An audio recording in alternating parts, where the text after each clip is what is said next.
धर्मराज के 3 प्रश्न। बार बार किसकी मृत्यु होती है? इस दुनिया में सगा कौन है? दुखी रहने का सबसे बड़ा कारण क्या है? प्रिय दर्शक बंधुओं, ये प्रश्न किए थे धर्म ने धर्मराज युधिष्ठिर से। प्रिय बंधुओं, ये कथा उस समय की है जब द्रौपदी सहित 5 पांडव हिमालय पर स्वर्गारोहण के लिए गए थे और एक एक करके सभी पांडवों ने अपना शरीर त्याग दिया था। सबसे पहले द्रौपदी ने अपना शरीर त्यागा था। प्रिय बंधुओं, कहानी शुरू करने से पहले एक बार पुनः स्वागत है आप सभी दर्शक बंधुओं का दर्पण ज्ञान गागर यूट्यूब चैनल में। प्रिय दोस्तों, यदि अभी तक आपने हमारे चैनल दर्पण ज्ञान गागर यूट्यूब चैनल को सब्सक्राइब नहीं किया है तो प्लीज चैनल को अभी सब्सक्राइब कर लें, वीडियो को एक लाइक कर दें, हो सके तो अपने सगे संबंधियों और मित्रों तक वीडियो को शेयर अवश्य करें। प्रिय दोस्तों, तो बने रहें बिना स्किप किए हमारी इस वीडियो के अंत तक। कहते हैं जब 5 पांडव आगे पीछे चले जा रहे थे तो चलते चलते रास्ते में द्रौपदी बेदम होकर गिर पड़ी। भीम ने जैसे ही धड़ाम की आवाज सुनी तो वे पूछने लगे कि हे भ्राताश्री, मुझे लगता है हम में से कोई गिर गया है, तनिक ठहरो, देखते हैं कौन गिरा है। देखने पर पता चला कि उनकी प्राण प्रिय भार्या द्रौपदी गिर पड़ी है। तभी धर्मराज ने कहा कि हे भीम, गिरने वाले को गिर जाने दो, हमारा द्रौपदी से यहीं तक का रिश्ता था। अब तुम पीछे लौटकर बिल्कुल मत देखना, क्योंकि इस संसार में कोई किसी का सगा नहीं है। इस धर्म मार्ग में मनुष्य को अकेले ही चलना पड़ता है।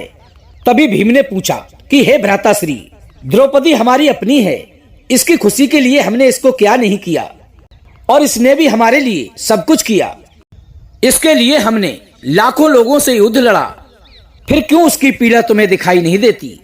तब धर्मराज ने कहा कि हे अनुज भीम, मनुष्य का अंत उसके सारे गुनाहों की याद दिला देता है। इस द्रौपदी ने हम 5 में सदैव ही भेदभाव किया था। ये कभी अपने 5 पतियों में समान भाव से अनुरक्त नहीं रहती थी। ये हम 5 भाइयों में सबसे अधिक अर्जुन से प्रेम करती थी। इसी पाप के कारण इसका पतन हुआ है। अब प्रिय बंधुओं, द्रौपदी को वहीं छोड़कर वो 5 पांडव आगे के लिए बढ़ गए। प्रिय दोस्तों, तभी दूसरी बार फिर से किसी के गिरने की आवाज आई। इस बार सहदेव जी गिरे थे। तभी भीम ने फिर से युधिष्ठिर से कहा कि हे भैया, हमारा छोटा भाई सहदेव बेदम होकर गिर पड़ा है, तनिक ठहरिए, मैं उसे सहारा देकर उठाता हूँ। तभी युधिष्ठिर ने कहा कि हे भीम, मैंने कहा ना, अब इस अंतिम घड़ी में हमारा कोई भी सगा नहीं है, क्योंकि धर्म मार्ग में कोई किसी का सहारा नहीं बनता। इस सहदेव को भी अपनी बुद्धि पर बड़ा ही अभिमान था। अब वो उसी बुद्धि से अपना सहारा मांग ले। इतना कहने के बाद वो प्रिय बंधुओं 4 पांडव आगे की ओर चले गए। कुछ दूर आगे चलने पर नकुल भी धड़ाम से गिर गया। तभी भीम ने पूछा तो धर्मराज ने बताया कि नकुल को अपने रूप पर बड़ा ही गुमान था।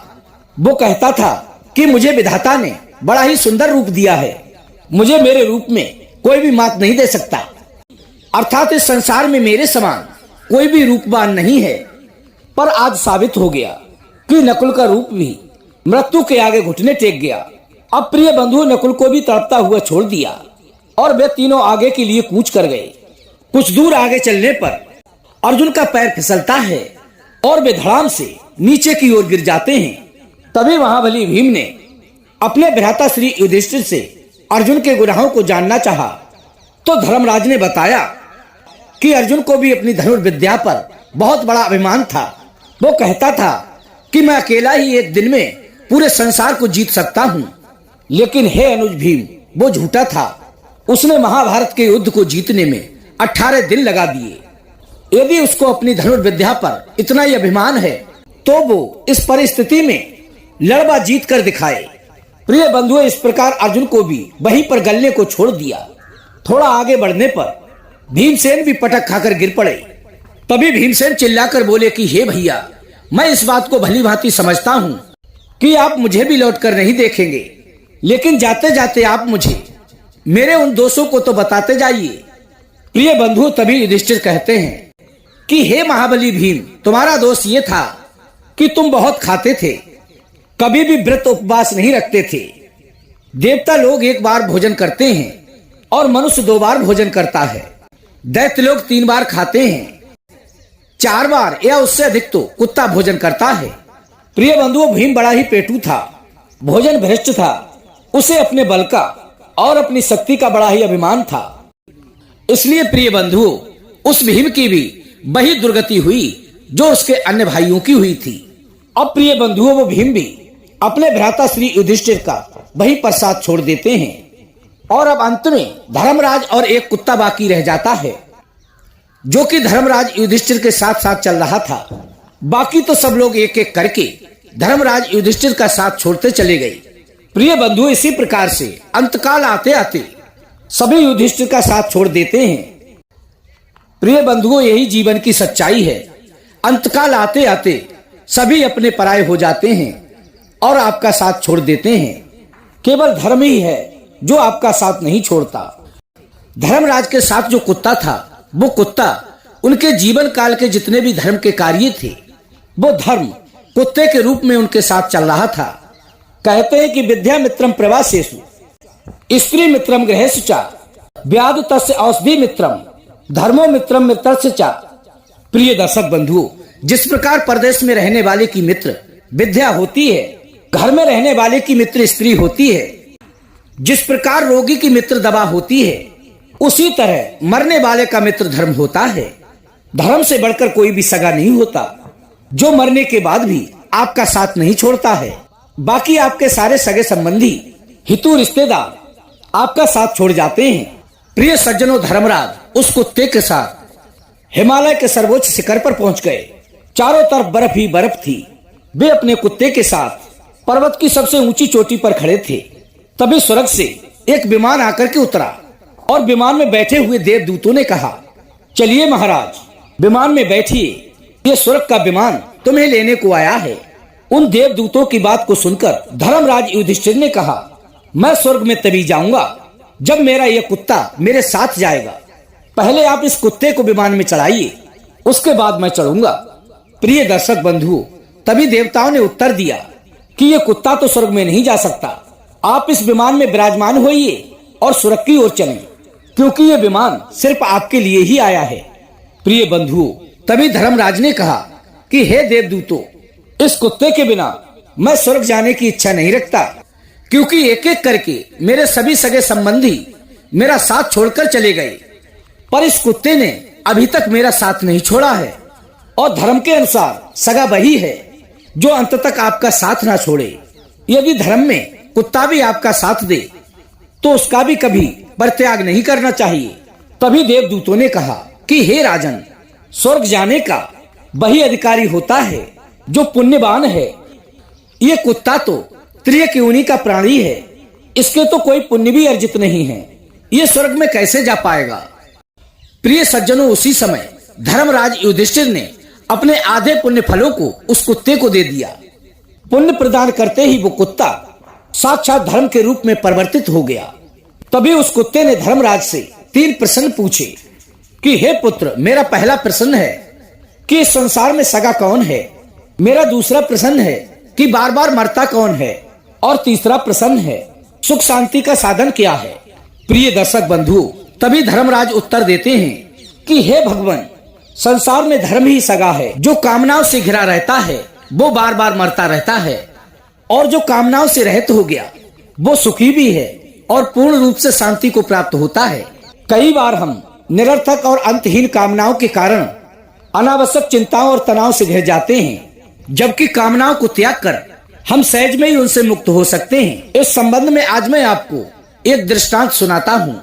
एक बड़ा ही धनी व्यापारी था, उसके पास बहुत सारा धन था, उसका व्यापार भी खूब अच्छे से चल रहा था, खूब सारा धन दौलत था उसके पास। और प्रिय बंधुओं, ये तो आप जानते ही हो कि धन बढ़ने पर व्यवधान भी बढ़ते हैं, चिंताएं भी बढ़ती हैं। एक दिन वो व्यापारी अपने घर में पड़ा पड़ा बेचैन अवस्था में लेटा था।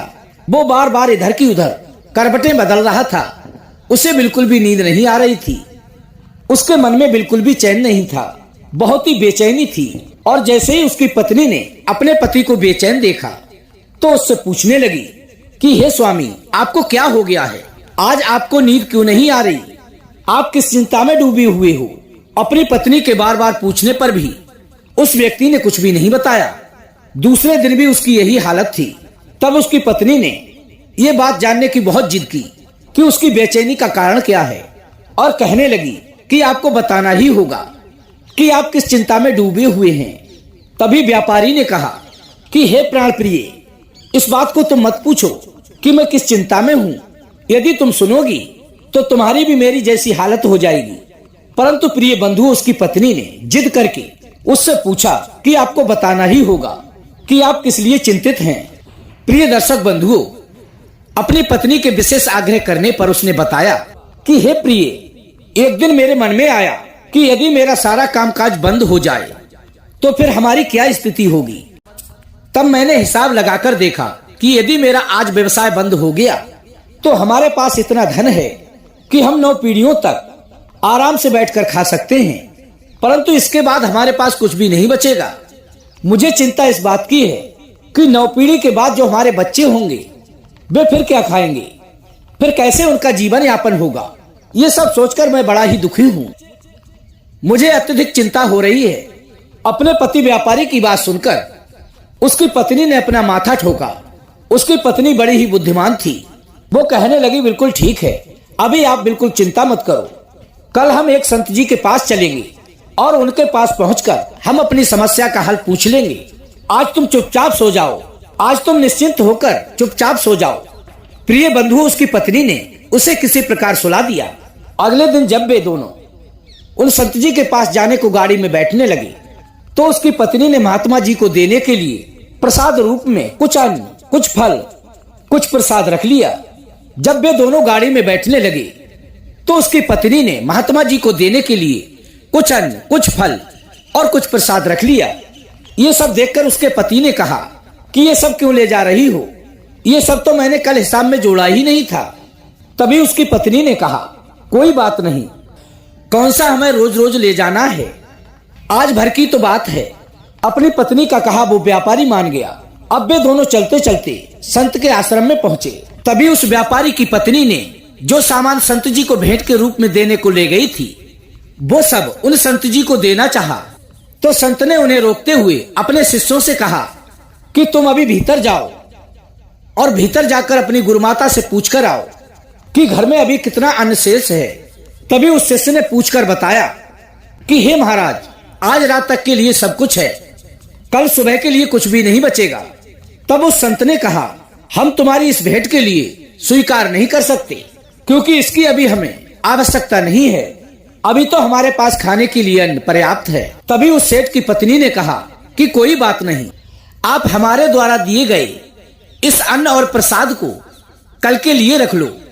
तब उस संत ने कहा, कल की आप बिल्कुल भी चिंता ना करें, कल की चिंता तो हमारे ठाकुर जी करेंगे। हाँ, यदि आज के लिए सामान नहीं होता तो मैं जरूर रख लेता। प्रिय सज्जनों, तभी अपनी पत्नी से वो व्यापारी पति बोला कि हे प्रिय, अब चलो चलते हैं। तभी उसकी पत्नी बोली, अभी आपने अपने प्रश्न का समाधान तो पूछा ही नहीं। तभी व्यापारी ने उत्तर दिया, अब उसकी आवश्यकता नहीं है, मुझे उसका जवाब मिल गया है।